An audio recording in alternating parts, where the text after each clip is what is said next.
नमस्कार, story.comच्या मुलाखतीमध्ये तुमचं स्वागत. मी विशाल. अनेक दिवसानंतर एका वेगळ्या मुलाखतीत एका वेगळ्या विषयावर आपण भेटतोय. अजय बारसकर महाराज आता सध्या माझ्यासोबत आहेत. अनेक विषय आहेत विधानसभा निवडणुकीनंतरचे. मनोज जरांगे विषयीचे ते टीकाकार आहेतच, त्यावर तर ते बोलतीलच. पण याच्या पलीकडे जाऊन काही वेगळे प्रश्न आहेत. निवडणूक काळात पडद्यामागे घडलेल्या काही गोष्टी आहेत, त्याच्यानंतर काही घडलेल्या गोष्टी आहेत. या पडद्यामागच्या गोष्टी ते आपल्या समोर आणणार आहेत आणि वेगवेगळे मराठवाड्यातले प्रश्न असतील, काही धनंजय मुंडेंविषयी एक महत्त्वाची गोष्ट ते सांगणार आहेत. या सगळ्या प्रश्नांची उत्तरं मी अजय बारसकर महाराजांकडून घेणार आहे. अजय बारसकर महाराजांना तुम्ही सगळे ओळखता. जरांगेंच्या विरोधात सर्वात आधी आवाज उठवणारे ते पहिले होते आणि त्यानंतर अनेक दिवस त्यांना खूप धोका होता, ते अज्ञातस्थळी होते. आणि आता त्यानंतर त्यांनी जेव्हा सुरुवात केली त्याच्यानंतर जरांगेंच्या विरोधात बोलणारे आज अनेक जण उभा राहिले आहेत. याची कारणं काय ते सुद्धा मी त्यांच्याकडून जाणून घेणार आहे. महाराज, तुमचं खूप खूप स्वागत आहे मुलाखतीमध्ये. जय हरी. मला मुलाखतीला सुरुवात करण्याआधी पहिला प्रश्न विचारायचा आहे. कालचीच एक घटना आहे. मार्कडवाडी गावात एक EVMचं आंदोलन आहे, ते उत्तम जानकरांनी सुरू केलेलं. पण शरद पवार जसे 2 वर्षापूर्वी आंतरवाली सराटीत गेले होते तसेच ते काल त्या गावात पहिल्यांदा भेट द्यायला गेले. शरद पवारांनी एका अशा गावात जाण्यामागचा, जसे अंतरवलीत गेले ते, त्याच्यामागचा उद्देश काय वाटतो तुम्हाला? हे पवार साहेबांचं म्हणजे एकंदर व्यक्तिमत्वच गूढ आहे. म्हणजे त्यांच्या डोक्यात काय असतं नंतर ते बोलतात हे सगळ्यांना माहिती आहे. विषय असा आहे की EVM हा जो प्रश्न आहे सध्याला उपस्थित केला गेलेला, आता ह्या EVMच्या संदर्भात 2019ला लोकसभेच्या निवडणुकीच्या आधी नगरमधले आम्ही फार जबाबदारीने सांगतो, मी 4 जण, त्याच्यामध्ये आता नंतर त्यातले 1 जण जे कार्यकर्ते होते ते आता खासदार येतं, आम्ही EVM बाबत शंका उपस्थित केली. कारण EVMच्या विरोधात आंदोलन करणार मी सुद्धा आहे. 2015-16ला आम्ही आंदोलनं केली आहेत. जातीने हाय जनगणनेसाठी सुद्धा आम्ही आंदोलनं केली आहेत. तर आम्ही भेटलो पवार साहेबांना. मी नव्हतो त्याच्यामध्ये, पण 4 जण होतो. अतिशय जबाबदारीनं सांगतो आणि सांगितलं, साहेब आपण काय करू की आम्हाला याच्याबद्दल शंका येते, तर आपण 1000 फॉर्म भरू नगर लोकसभेमध्ये आणि 1000 फॉर्म भरू आणि आम्ही तयारी करतो. तर पवार साहेबांनी त्यावेळेस स्पष्ट सांगितलं की EVM बाबत माझ्या मनात अजिबात शंका नाही. 1000 फॉर्म भरल्यानंतर EVM मशीन कॅन्सल होऊन बॅलेट पेपरवर निवडणूक होणार होती. मला त्या 4 जणांची नावही माहिती येतं, कोण भेटलं, काय भेटलं, सगळं आम्ही जाणार होतो. पण कोण नाव, आता काय हरकत घ्यायला. आता काय झालं, जे आमच्याबरोबर चळवळीत काम करत होते बाळासाहेब मिसाळ म्हणून येतं, तुमच्याच आष्टीमधले ते आहेत, आष्टी तालुक्यातले, आणि दुसरे अजून आहेत, आणि त्यांच्याबरोबर लंके साहेब होते. हे खासदार होण्याच्या आधी आम्हाला शंका आहे. पवार साहेबांनी स्पष्ट सांगितलं की बॅलेट पेपरवर इलेक्शन नको, 1000 फॉर्म भरू नका, EVM ओके, असं पवार साहेबांनी सांगितलं. तो विषय त्या ठिकाणी स्टॉप झाला. म्हणजे 2019च्या निवडणुकीच्या आधी, मी आधीच सांगतो, पवार साहेबांना EVM बाबत कुठली शंका नव्हती. आणि आता त्यांच्या मनामध्ये शंका आली, तो त्यांचा भाग आहे, कोणाचाही भाग आहे, ज्याचा त्याचा भाग नाही. पण पवार साहेब हा इतका मोठा माणूस, म्हणजे 50 वर्ष आयुष्याची ज्यांना राजकारणात घातली, असा एवढा मोठा माणूस सोलापूरमधल्या माळशिरसमधल्या मार्कडवाडी नावाच्या अतिशय लहान खेडेगावात जावं पवारसाहेब शेतकरी येतं, त्याचं दुमत नाही. पण ज्या कारणासाठी गेलेत, मला तिथं जरा एक वेगळी शंका किंवा वेगळं आश्चर्य वाटतं, शंका म्हणण्यापेक्षा. का पवारसाहेब तिथे गेले? पवारसाहेबासारखा माणूस सहजासहजी कुठं न जाणारा माणूस, 50 वर्ष राजकारणात राहिला. 50 वर्षात त्यांच्या काळात काही उपोषण झाली नाहीत का? अण्णा हजारेंचं किती मोठं उपोषण झालं. पवारसाहेब अण्णा हजारेंच्या स्टेजवर गेले का? रामलीला मैदानात नाही गेले. मुंडेसाहेब तिथे गेले, मला वाटतं लातूरचे आपले देशमुख, हां, हे गेले. पण पवारसाहेब नाही गेले, कधी कोणाच्या उपोषणाला गेले नाही. पण हे पवारसाहेब आंतरवालीला येतात. आणि मग तुम्ही पाहिलं, पवार साहेबांसारखा मोठा उंचीचा नेता तिथं आले, त्यांच्या मागे समाज आहे, ते मान्यच करावं लागेल. लोक आहेत, त्यांची संघटना आहे, ते भाग वेगळा, ते योग्य चूक अचूक तुम्ही म्हणत नाही, पण तिथं गेले, महत्त्व वाढलं. आज ते मार्कडवाडीला जात आहेत, पुन्हा मार्कडवाडीचं महत्त्व वाढलं. तुम्ही एक गोष्ट लक्षात घ्या की ग्रामीण भागामध्ये अंतरावलीला जो स्पार्क त्यांनी दिला, त्यांच्या लक्षात आलं का अंतरावली आता हे नाणं म्हणजे मनोज जरांगे जे आहेत हे आता काय पुढच्या काळात चलन असं वाटत नाही त्यांना. त्यांनी तिकडे पूर्ण दुर्लक्ष करून टाकलं. कारण आता ते तुम्ही सगळ्या लोकांना माहिती काय परिस्थिती झाली. मनोज जरांगे यांची इतकी वाईट अवस्था आहे आता की ते डिफेन्समध्ये येतं, बचावात्मक येतं. इतके घाबरलेले आहेत ते. इतक्या आत्ताचे जे CM झालेले आहेत देवेंद्र फडणवीस साहेब, त्यांना किती शिव्या दिल्यात त्यांनी. आणि तो माणूस गृहमंत्री आहे, तो माणूस मुख्यमंत्री झाला. आणि मग त्यांची अवस्था काय आहे बरं. ते झालं एक, ते आपण केलेल्या चुका ते एक. दुसरं की आता लोकही त्यांच्या पाठीमागं नाहीत, मनोज जरांगेंच्या पाठीमागं लोकही नाहीत. आणि तरीसुद्धा ते धमक्या देतात, शिव्या देतात. काल ते तुळजापूरला आत्ता काही दिवसापूर्वी चालले होते. आणि तुळजापूरला जाता जाता मनोज जरांगे एका पत्रकाराला मुलाखतीत सांगतात की आमच्या विरोधात बराळणारे काही बुरगाळे का काय बुरुंगाळे शब्द वापरला. 7-8 यूट्यूबर्स येतं, यूट्यूबवर ते बोलत असतात, ते हे करत असतात. आणि तुम्हाला आम्ही भेटणार आहे. अजून काय म्हणले, रस्त्यावर सुद्धा तुम्हाला आम्ही हिंडून देणार नाही. माझ्याकडे तो व्हिडिओ तुम्हाला दाखवतो मी. ते रस्त्यावर सुद्धा तुम्हाला फिरून देणार नाही आम्ही. ही काय भाषा आहे. तुम्हाला तुडीनार पायाखाली घेऊन. मनोज जरांगे तुम्ही कोण आहे. अरे हे बोलण्याचा अधिकार या भारताच्या संविधानानं आम्हाला दिलाय. महामानव डॉक्टर बाबासाहेब आंबेडकर आणि सगळ्या संविधान सभेनं हे संविधान लिहिलं. आणि याच्यातल्या 19 अनुच्छेदामध्ये पहिल्याच कलमात आम्हाला अभिव्यक्ती आणि भाषणाचं स्वातंत्र्य दिलंय.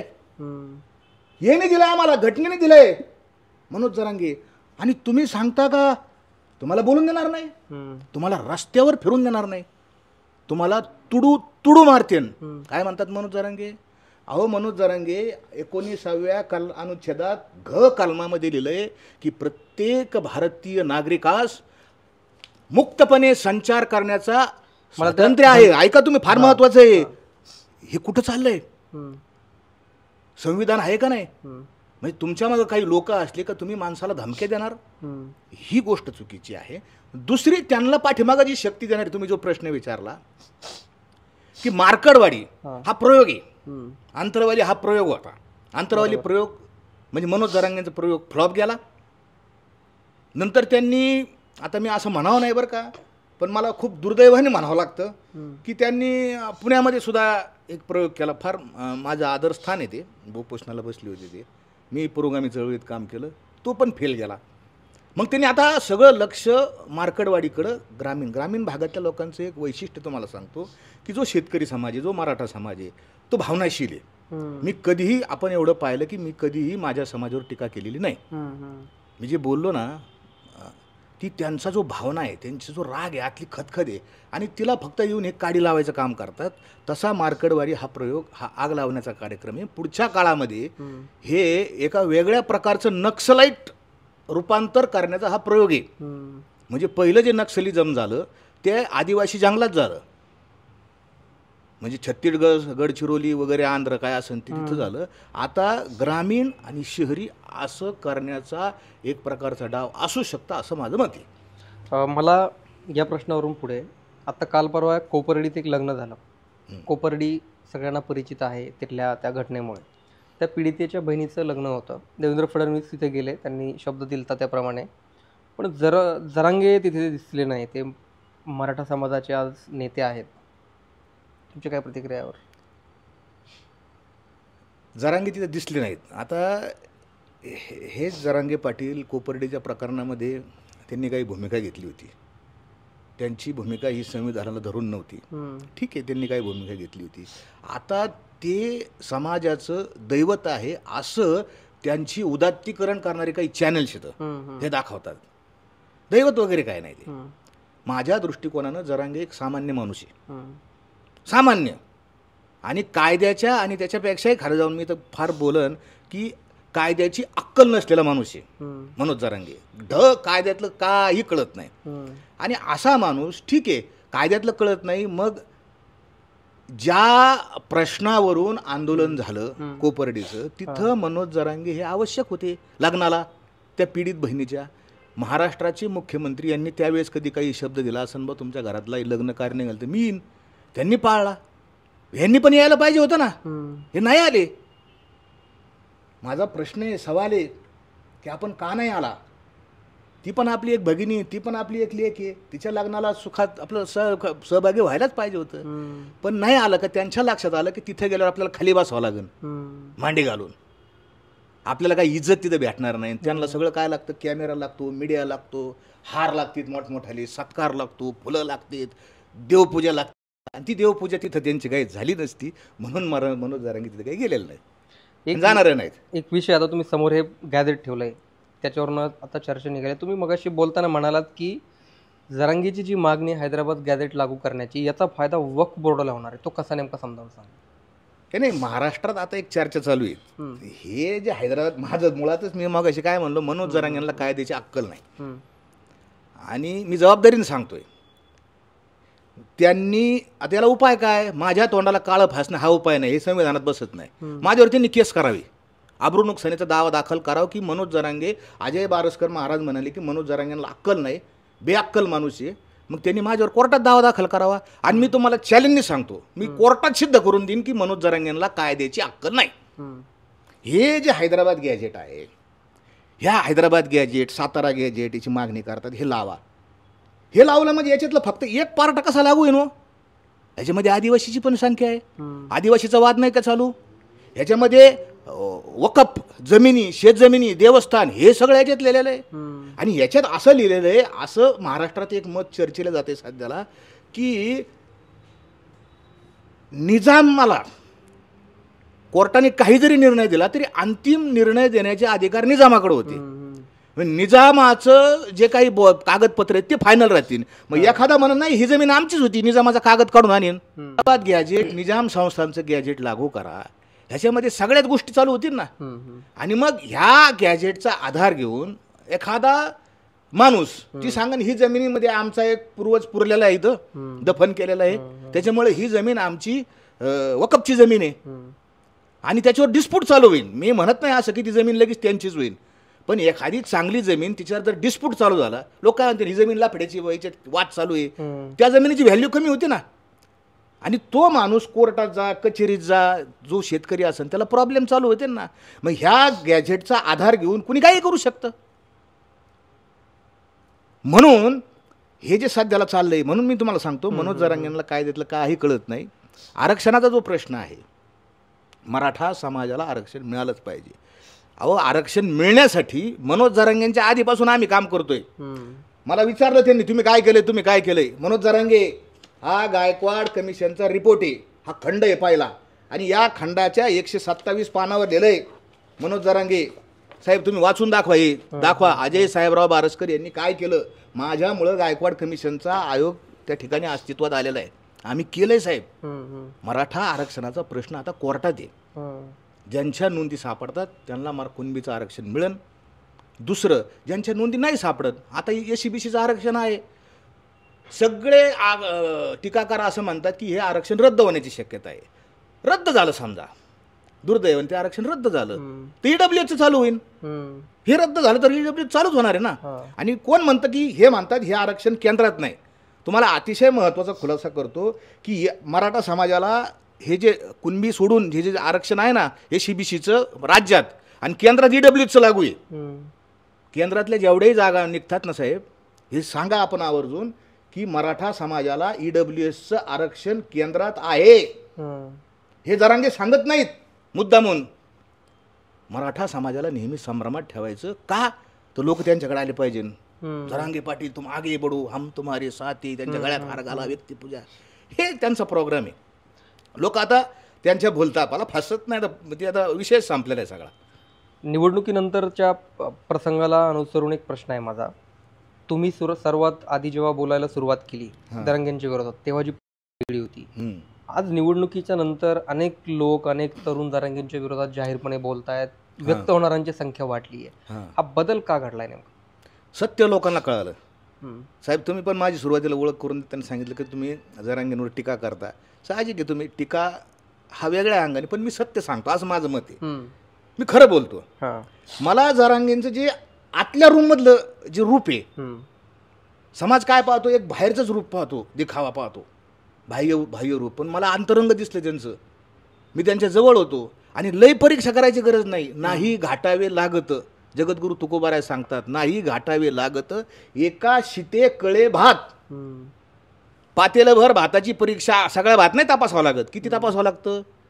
जरांगे एका शितावून भाताची परीक्षा. जरांगे अहंकारी, जरांगेंना अक्कल नाही, जरांगेंचं आंदोलन कोणीतरी मॅनिप्युलेट करतंय, जरांगेच्या आंदोलनाचा फायदा मराठा समाजाला होत नाही, जरांगेच्या आंदोलनाचा फायदा विशिष्ट राजकीय पक्षांना होतोय, हे सगळे लोक त्यांना ताकद देत आहेत, हे मला कळून दिसलं. तिथं दिसलं ना मला.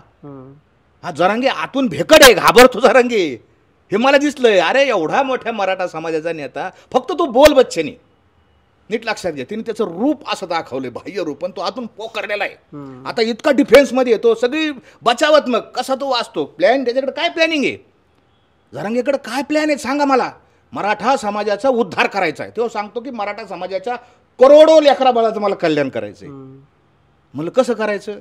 तर हा कुणबीचा कागद, कुणबी आरक्षण. बरं, करोडो लेकरा बाळांना कुणबीचे सर्टिफिकेट दिले, करोडो लेकरा बाळांना कलेक्टर होता येईल का? तलाठी तरी होता येईल का? नोकरीच किती आता? 7.5 लाख नोकरी आहेत महाराष्ट्रात, 4 लाख ऑलरेडी भरलेले आता. कोणत्या बाकी आता? क्लास 1च्या एक 30-40 हजार लोक नोकऱ्या बाकी आता. फक्त 40च्या 40 जरी मराठा समाजाला दिल्या क्लास 1च्या, क्लास 2च्या तेवढ्याच नोकऱ्या आहेत. आणि ते शिक्षक, तलाठी, तुम्हाला तर सगळ्याची परिस्थिती माहिती. करोडो लेकरा बाळांचं कल्याण मराठा जरांगी करूच शकत नाही. मराठा समाजाचं जे दुःख नाही, हे आर्थिक दुःख नाही, पैसा. मराठा समाजाच्या ज्या शेतकऱ्यांच्या डोक्यावर कर्ज आहे, कामगारांच्या डोक्यावर, सगळ्यांच्या डोक्यावर कर्ज आहे, हे एकटंच. आणि हा पैसा, आर्थिक चणचण, कर्जबाजारीपणा, हे मराठा समाजाचं दुःख नाही. माझं सगळ्यांना नम्र आव्हान आहे, ज्यांना ज्यांना कुणबीचे दाखले मिळालेत, आता सगळ्याचंच कल्याण झालं का? अहो हा खोटारडा माणूस आहे जरांगे. फार ऐका साहेब तुम्ही, फार महत्त्वाचं आहे, मी जबाबदारीने बोलतो. याने काय सांगितलं मागं एकदा, वाशिमची एक मुलगी भगिनी, आणि ती परीक्षा पास झाली, 21वी रँक आली तिची, आणि ती मंडळाधिकारी झाली, नायब तहसीलदार झाली. आणि योगायोगाने आमचं आंदोलन चालू होतं, तिला एक कुणबीचं पुरावा सापडला, कुणबीचं सर्टिफिकेट मिळालं, आणि तिची लगेच 2री रँक आली, आणि ती कलेक्टर झाली. मनोज जरांगे, माझं तुम्हाला चॅलेंज आहे. तुम्ही एक गोष्ट 4 वेळा सांगितली, आमची कोणची वाशिमची भगिनी आहे, तिचं नाव तुम्ही जाहीर करा. कळू द्या लोकांना की नायब तहसीलदाराची एखादी एकदम IAS कलेक्टर कशी होती. नाही तर तुम्ही खोटं बोलता, तुम्ही माफी मागा. तुम्ही काय म्हणता, रोज एकाला नोकरी लागायली, रोज माझ्या पाया पडायला लोक इथे येतात. अरे काय तुम्ही जत्रा लावली का? काय देवपूजा आहे का? नारळ फोडायचं तुमच्या पुढे येऊन, तुम्हाला कुकू लावायचं, अगरबत्ती व्हायची, तुमच्यामुळे अशा नोकरी लागतात. प्लॅनिंग लागतं, कोर्ट आहे, कचेरी आहे, तांत्रिक मुद्दे आहे, कायदेशीर मुद्दे आहेत. हा प्रश्न आहे. पैसा हा मराठा समाजाचा प्रश्न आहे, आर्थिक चणचण आहे, आणि त्याच्यावर जरांगे अजिबात बोलत नाहीत. याच्यानंतर का आत्ता बोलताना धनंजय मुंडेंविषयी एक विषय तुम्ही काढला होता की धनंजय मुंडेंना सुद्धा जरांगेंनी फसवलं, ते नेमकं कसं झालं मला? अहो जरांगे हा ज्यांच्या जरांगेच्या जवळ जे लोक गेलेत, त्यांना जरांगे फटकाच बसलेला आहे. त्यांचे जवळचे सहकारी, समजा आता अतिशय जवळचे सहकारी, मी तुम्हाला सांगतो, राजू जराड, नावं घेऊन सांगतो, बाबूराव वाडेकर, गणेश खुने, आणि एकच काय मला नाव माहीत नाही, त्या बिचाऱ्यांनी जरांगेच्या शब्दावर विश्वास ठेवला आणि कोयते घेऊन ते नगरच्या कोर्टात गेले. जरांगे म्हणला आपल्याला मराठ्यांना आरक्षण द्यायचं. ते पोरं म्हणली सांगा पाटील काय करायचं. जरांगे म्हणला हे जरा कोयती. त्या पोरांनी कोयती हातात घेतली आरक्षणासाठी. 2017ची गोष्ट. मग काय करायचं पाटील? जा म्हणले तोडा त्यांना. नगर कोर्टात गेले. त्या 4 पोरांनी जरांगेच्या शब्दावर विश्वास ठेवला आणि कोयत्याने मारलं तिथं. एका पोलिसाचा कान तुटला साहेब तिथं. त्या पोरांना 5 वर्षाची शिक्षा झाली. घर बरबाद झालं. याच्या मुलाखती येतात सगळं त्याच्यावर. आणि शिव्या घालतात. ते 3 पोरं आहेत ना संपर्कातले, शिव्या घालतात आयुष्यभर. जरांगेच्या पाठीमागं जाऊन हिस्ट्री आहे, इतिहास आहे, पुरावा आहे. विचारा. राजू जराड, गणेश खुने आणि बाबूराव वाडेकर, नावं घेऊन सांगतो मला. बरबाद झाले महाराज. हे 3 माणसाचं नाव सांगतो मी. मनोज जरांगेंच्या पाठीमागं जाऊन तुम्ही जो प्रश्न विचारला होता की ते कोणाचं काही कल्याण होणार नाही, बस एवढंच मला. नाही, धनंजय मुंडेंचा प्रश्न होता की जी माणसं त्यांच्यापाशी गेली, हे तुम्हाला सांगितलं. ऋषिकेश बेदरेचं उदाहरण घ्या. आज काय जगताप असतील प्रचंड खर्च केला. तसं त्यांनी काय केलं, म्हणजे मला जी माहिती मिळाली, किती खरं आहे किती खोटं मला माहीत नाही, पण मला माहिती मिळाली अशी की त्यांनी स्वतःहून फोन केला जरांगेंनी. जरांगेंनी फोन केला मध्यस्थामार्फत हां की मला तुम्हाला भेटायचं. त्यावेळेस काहीतरी ते हे होतं, पिकाचं काही झालं.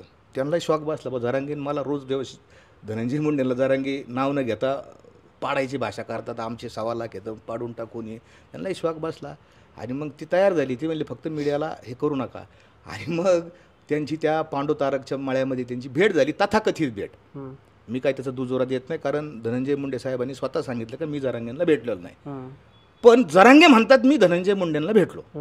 हे पहा बरं का, जरांगे काय म्हणतात, मी भेटलो. आणि मग कन्फ्युजन तयार करणं, संभ्रम तयार करणं हे जरांगेंचं काम आहे. दुसरं असं की सतत चर्चेत राहणं. येणं केन प्रकारे जरांगेंना कॅमेरा पाहिजे, हे हे हे पाहिजे त्यांना. सातत्याने मी कसा टी व्हीत दिसन, माझी कशी चर्चा होईल, माझं सगळीकडे कसं नाव होईल, हा त्यांचा एक उद्देश असतो. आणि मग या सगळ्या प्रकारातून त्यांनी अनेक लोकांना फसवलंय, टार्गेट केलं आणि काही सांगत राहतात.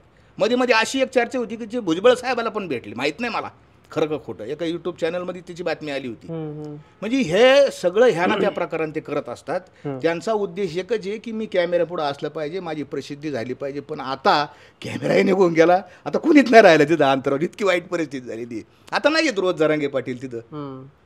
असं आहे. शेवटचा प्रश्न विचारायचा आहे मला. काल जरांगेंनी मंडल आयोगाला बोगस म्हटलं. मी तुम्हाला म्हणलं ना की अक्कल नसलं, मराठा समाज हा प्रज्ञावान समाज आहे, हुशार समाज आहे. या मराठा समाजामध्ये अनेक माणसं जी पाहिली ना तुम्ही, फार मोठ्या उंचीची माणसं येतं. मला अनेकांनी फोन केले, म्हणले साहेब आपल्या मराठा समाजाचा चेहरा हा माणूस दिसतोय, दुःखाची गोष्ट आहे. आणि काय म्हणले काल मुलाखतीत ते म्हणली बोगस मंडल आयोग. अहो मनोज जरांगे, आरक्षण कोणचं पाहिजे ना आपल्याला, ओबीसीचं. मागणी आहे तुमची, आम्हाला 50% आतलं ओबीसीचं आरक्षण द्या, आम्ही ओबीसीचे. तर ओबीसीची व्याख्या कोणी ठरवली, मंडल आयोगाने. आणि तुम्ही ज्या मंडल आयोगानं ओबीसीचं आरक्षण दिलं, जे बिपिनचंद्र मंडल आहेत, एवढं मोठं त्यांचा तो हे आहे, आयोग आहे, वाचला का तुम्ही तो? हो मनोज जरांगे, मंडल आयोग तुम्ही वाचला, रिपोर्ट वाचला तुम्ही? काका कालेलकरचा रिपोर्ट वाचला तुम्ही? देशमुख कमिटीचा रिपोर्ट वाचला? ज्या देशमुख कमिटीनं मग कुणबी समाजाचा समाविष्ट केलेलं ते वाचला तुम्ही? काय वाचलं तुम्ही? काही वाचलेलं नाही तुम्ही. आणि बोगस मंडल आयोग म्हणतात, लाज वाटली पाहिजे, लाज. त्या बोगस मंडल आयोगाला म्हणतात आणि त्यांच्याच ताटात जेवायला जायची भाषा करतात. अरे हे काय पद्धत ही? हे बरोबर नाही. मराठा समाजानं ही गोष्ट लक्षात ठेवावी की आपण कोणाच्या मागं जायचं. 14 महिन्याचा वनवास झाला आहे, तो आता संपला आहे. जसं प्रभू रामचंद्राचा 14 महिन्याचा काय वनवास होता तो संपला वर्षाचा, तसा हा 14 वनवास फिटला आहे आपला. आता मराठा समाजानं जागं व्हावं, जागा झालेलाच आहे. फक्त आता हा बाबा म्हणून उपोषणाला जायचं आहे, भाकरी उपोषणाला जायची तिने घोषणा केली काल परवा दिवशी. अशी घोषणा केली तिने की लोकांनी स्वयंपाक घेऊन यायचं, मी उपोषणाला बसतो आणि तुम्ही जा माझ्यापुढे डबे खात बसा. अरे काय धंदा लावलाय, काय बोलावं. समाजानं शहाणं व्हावं. आणि त्या काळात मी बोललो साहेब, आग होती, आग.